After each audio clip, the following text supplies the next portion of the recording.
Hello दोस्तों, स्वागत है आपका आपके अपने चैनल अली एकेडमी में। और आज की इस वीडियो में हम देखेंगे कि किस तरीके से हम पाइथन में दो प्रोग्राम बना सकते हैं, जिसमें से पहला प्रोग्राम हमें ये बताएगा कि जो हमारा गिवन ईयर है वो लीप ईयर है या नहीं। इसी तरीके से दूसरा प्रोग्राम बेसिकली हम ये कह सकते हैं कि शॉपिंग के बिल से रिलेटेड है, कि अगर किसी पर्टिकुलर शॉप पे सपोज जो हमारा नेट पेबल मतलब जो हमारा शॉपिंग का टोटल है उसके बेसिस पे हमें डिस्काउंट मिल रहा है 10%, 20%, 50%। तो उस डिस्काउंट के बाद हमारा जो नेट पेबल अमाउंट होगा वो कितना रहेगा। ठीक है, तो चलिए एक एक करके दोनों प्रोग्राम की लॉजिक समझते हैं और इनको बनाते हैं। तो सबसे पहले हम समझते हैं लीप ईयर के बारे में। तो देखिए, लीप ईयर क्या चीज़ होता है। अब लीप ईयर की अगर हम बात करें तो सपोज जैसे कि हम अपने ही सिस्टम पे चलते हैं एक मिनट के लिए। तो यहाँ पे अगर हम देखें कि फरवरी में चलते हैं हम, तो देखिए यहाँ पे फरवरी 29 डेज का है। ठीक है, और इससे पहले वाले साल में अगर हम देखते तो फरवरी जो है वो 28 डेज का होता। तो मतलब क्या हुआ कि फरवरी कहीं 28 डेज का है, उसके बाद वो 29 डेज का है, और ये चीज़ कब होती है? 4 साल के बाद होती है।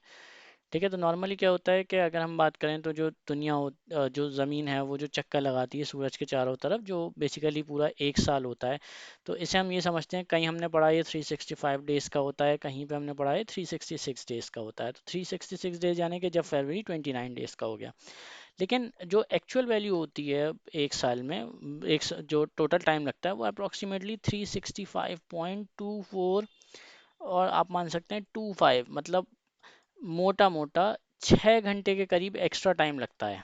ठीक है ना, मतलब अगर 365 डेज प्लस 6 आवर।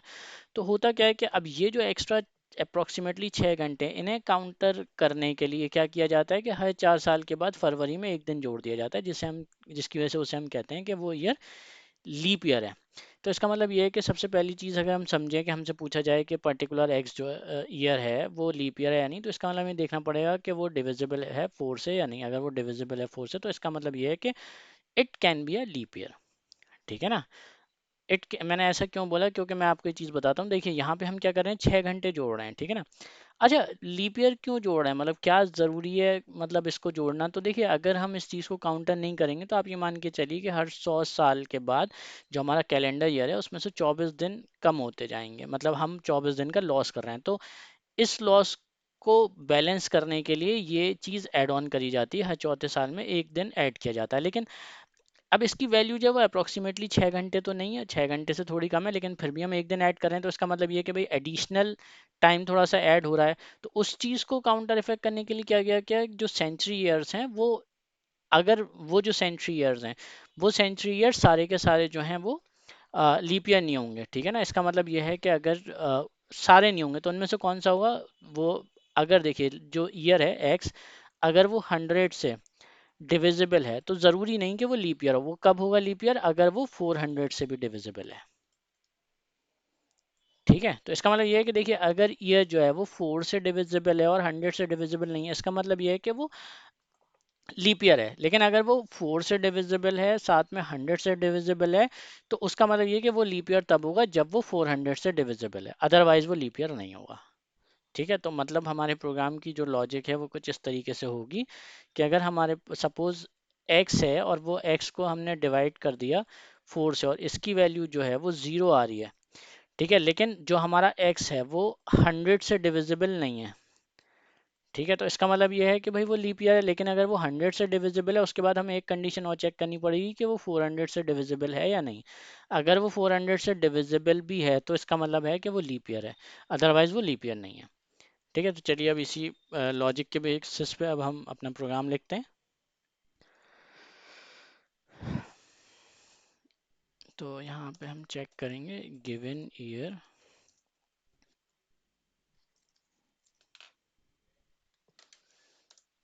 ठीक है, लीप ईयर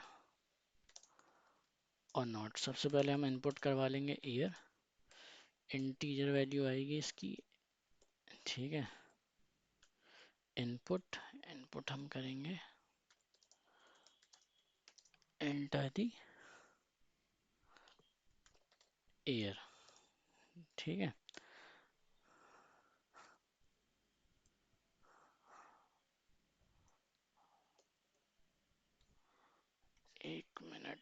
ये शायद पहले का कुछ उसमें लीप ईयर और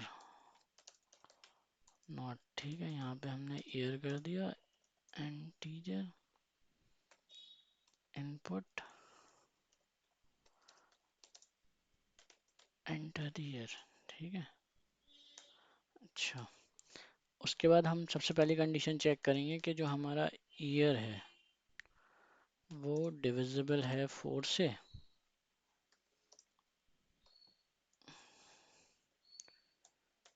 ठीक है, अगर वो 4 से डिविजिबल है तो उसके बाद हमें अगली चीज़ क्या चेक करनी है साथ के साथ, क्या वो 100 से भी डिविजिबल है।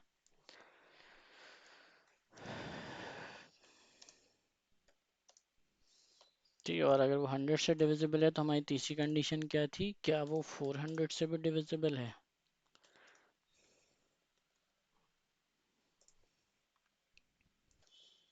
तो यहाँ तो हमने तीनों कंडीशन लिख ली। अब इस कंडीशन के बेसिस पे समझिए कि देखिए अगर ये तीनों कंडीशन सही हैं तो इसका मतलब क्या है, हमने यहाँ पे क्या प्रिंट कर देंगे कि जो हमारा ईयर है वो लीप ईयर है। ठीक है, लेकिन अगर ये वाली कंडीशन ट्रू नहीं थी और सिर्फ ये दो कंडीशन है तो इसका मतलब क्या हुआ, सॉरी, तो हम यहाँ पे इस चीज़ को एल्स कर देंगे, यानी ये कंडीशन हमारी फॉल्स थी तो इसका मतलब ये है कि वो यहाँ पे चला जाएगा। ठीक है, इस एल्स में चला जाएगा। जब एल्स में चला जाएगा तो इसका मतलब 400 से डिविजिबल नहीं है, तो यहाँ पे हम क्या प्रिंट करेंगे, नॉट अ लीप ईयर। ठीक है, 400 से डिविजिबल नहीं है। अब दूसरी चीज़ क्या है कि वो 100 से ही डिविजिबल नहीं है। अगर वो 100 से ही डिविजिबल नहीं है तो उस केस में हम क्या कर देंगे, प्रिंट, यानी कि वो यहाँ पे 4 से डिविजिबल था लेकिन 100 से डिविजिबल नहीं था, तो वो ऑटोमेटिकली क्या हो गया भाई, लीप ईयर। लेकिन अब सबसे पहली कंडीशन अगर हमारी फेल हो जाती है, ठीक है, सबसे पहली कंडीशन फेल्ड हो गई, इसका मतलब यह है कि 4 से डिविजिबल नहीं है, तो इसका मतलब नॉट अ लीप ईयर। ठीक है, चलिए अब इस प्रोग्राम को चला के देखते हैं। यहाँ पे हम यही डालते हैं 2024,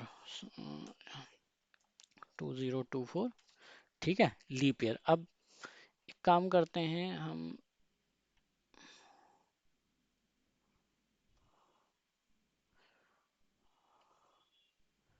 यहाँ से ये डाल के देखते हैं, जैसे 2020 हमने डाला, फरवरी में आते हैं तो ये भी लीप ईयर है। ठीक है, तो इसको भी चेक कर लेते हैं,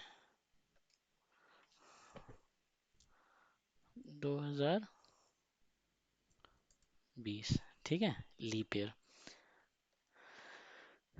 चलिए अब हम अपना अगला प्रोग्राम बनाते हैं, और नेक्स्ट प्रोग्राम में क्या था, बेसिकली हमें ये कैलकुलेट करना है कि जो हमारा नेट पेबल अमाउंट है वो आफ्टर डिस्काउंट कितना रहेगा। तो इस प्रोग्राम में हम जो चीज़ मतलब डिस्कस करेंगे वो ये कि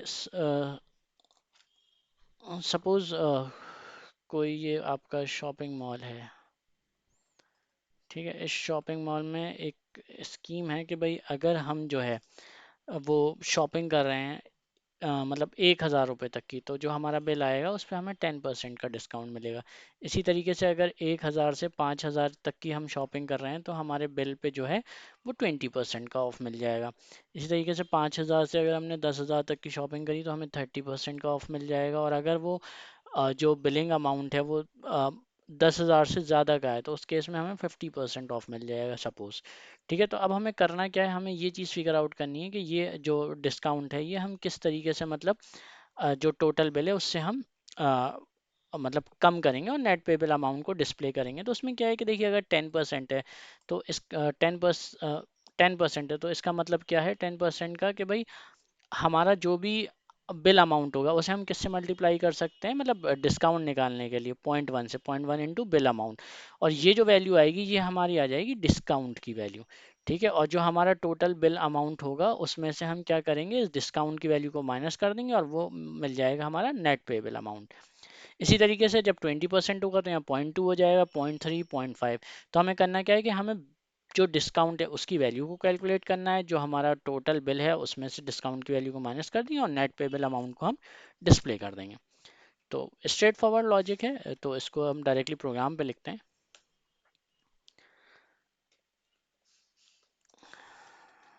net payable amount after discount. ठीक है, अब यहाँ पे हम मानते हैं कि भाई हमारा बिल अमाउंट क्या है, एक चीज को बिल अमाउंट। ठीक है, और इस बिल अमाउंट को हम ले लेते हैं फ्लोट में। फ्लोट के बाद इनपुट,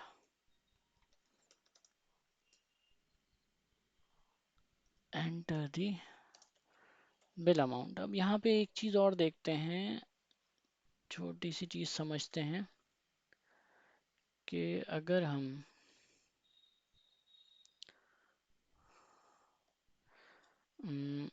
यूनिकोड देखें ऑफ रुपी, तो यहाँ पे रुपी साइन का जो यूनिकोड आ रहा है वो 20B9 आ रहा है। मतलब अ, हमारा ये वाला सिंबल इसकी हेल्प से हम जनरेट कर लेंगे, बजाय हम RS लेके हम सीधा सीधा जो रुपी का सिंबल है वो यूनिकोड के थ्रू हम यहाँ पे जनरेट करेंगे। और उसके लिए हम यहाँ पे यूज़ करेंगे बैक फॉरवर्ड स्लैश यू, और वो था आपका 20B9। ठीक है, 20B9। ठीक है, यहाँ पे हमारा वो अमाउंट आ जाएगा इन रुपीज़। देखिए मैंने ये क्यों किया, मैं एक बार इसको यहीं पे चला के दिखाता हूँ कि अगर मैं, देखिए यहाँ पे ये रुपीज़ का सिंबल जनरेट हो गया। ठीक है, अब यहाँ पे हम अपना अमाउंट जनरेट कर देंगे। तो हालांकि ये कुछ आउटपुट नहीं देगा, अब हम इसको आगे बढ़ाते हैं प्रोग्राम को।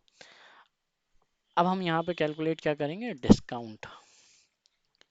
ठीक है, तो सबसे पहले जो हमने कंसिडर किया था वो हमारा था 10% का। तो 10% को हमने माना था कि भाई 10% का मतलब हम 0.1 से मल्टीप्लाई कर देंगे किसको, बिल अमाउंट को। ठीक है, इसी तरीके से डिस्काउंट टू अगर हम बात करें तो यहाँ पे हमने 20%, तो 0.2 into bill amount. Discount three क्या था हमारा, डिस्काउंट थ्री में 30% था, तो 0.3 इंटू बिल अमाउंट। और डिस्काउंट फोर क्या था हमारा, डिस्काउंट फोर था हमारा 50% का स्लैब।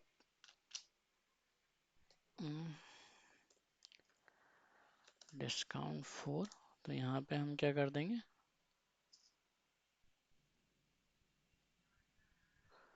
0.5,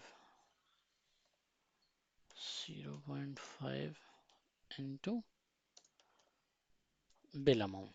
ठीक है, अब हम क्या कंडीशन लगा रहे हैं कि अगर हमारा बिल अमाउंट इसकी value less than equal to 1000 है। ठीक है, तो हम एक नेट पेबल हम मान के चल रहे हैं।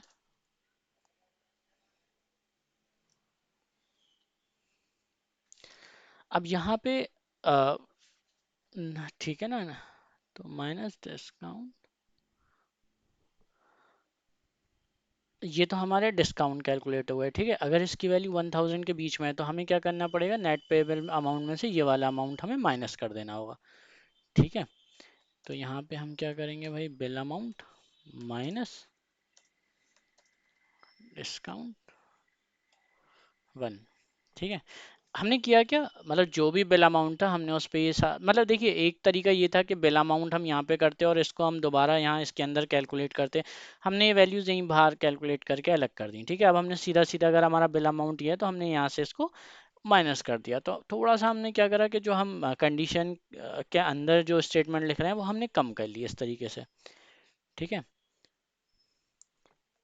अब एलसिफ अगर हमारा बिल अमाउंट इसकी वैल्यू 1000 से ज़्यादा है, थोड़ा सा हम यहाँ पे गैप दे देते हैं बेटर रीडेबिलिटी के लिए। ठीक है, एंड बिल अमाउंट की वैल्यू 5000 से कम है। ठीक है, तो हमारा नेट पेबल अमाउंट क्या हो जाएगा, बिल अमाउंट से हम माइनस कर देंगे 2। ठीक है, इसी तरीके से अगर हमारा बिल अमाउंट जो है वो 5000 से ज़्यादा आएगा एंड बिल अमाउंट की वैल्यू हमारे 10,000 से कम है, तो नेट पेबल अमाउंट जो है वो हो जाएगा बिल अमाउंट माइनस डिस्काउंट 3। और एल्स एल्स का मतलब ये है कि अगर हमारा नेट पेबल अमाउंट 10,000 से, सॉरी, बिल हमारा 10,000 से ज़्यादा है, तो उस केस में हमारा जो नेट पेबल अमाउंट होगा, उस नेट पेबल अमाउंट की वैल्यू कितनी हो जाएगी हमारी, बिल अमाउंट माइनस डिस्काउंट 4। ठीक है। और उसके बाद जो भी हमारा फाइनल हमें प्रिंट करना है, जो भी हमारी फाइनल वैल्यू होगी वो हम यहाँ पे प्रिंट कर लेंगे। ठीक है, प्रिंट हमने फॉर्मेटेड स्ट्रिंग ले ली, तो यहाँ पे हमने कर दिया नेट पेबल अमाउंट। ठीक है, और फ्लावर ब्रैकेट, और अब दोबारा हम यहाँ पे सिंबल इस्तेमाल कर लेंगे U20B9। ठीक है, ये हमने बाहर रखा और इसके अंदर नहीं इंक्लूड करे। उसमें क्या है कि अगर हम इस चीज़ को आप बाद में चेंज करना चाहेंगे, मॉडिफाई करना चाहेंगे, तो थोड़ा सा आसान हो जाएगा। मुझे अगर वैल्यू को मतलब चेंज करना है तो मैं यहाँ पे वैल्यू चेंज करूँगा, बाकी मुझे अपने प्रोग्राम में बहुत ज़्यादा चेंजेस करने की ज़रूरत नहीं है, और उसके बेसिस पे जो हमारा नेट अमाउंट है वो यहाँ डिस्प्ले हो जाएगा। तो चलिए अब हम इस प्रोग्राम को रन करके देखते हैं। तो अगर मैंने शॉपिंग करी सपोज 1,000 रुपये की, तो मेरा डिस्काउंट कितना था, 10%, तो 900 के अराउंड जो है मेरा बिल आ गया। ठीक है, यहाँ पे इस सिंबल के साथ आ रहा है। अगर आप चाहें तो थोड़ा सा हम इसमें स्पेस दे देते हैं। इसी तरीके से अगर मैं 10,000 की शॉपिंग कर रहा हूँ तो 7,000। ठीक है, तो इस तरीके से हमारे ये दोनों बेसिक प्रोग्राम कंप्लीट हो गए। थैंक यू फॉर वॉचिंग, और इनकेस अगर आप इसी तरीके के और प्रोग्राम पे इंफॉर्मेशन चाहें तो आप हमारे ब्लॉग को भी विजिट कर सकते हैं। Thanks again.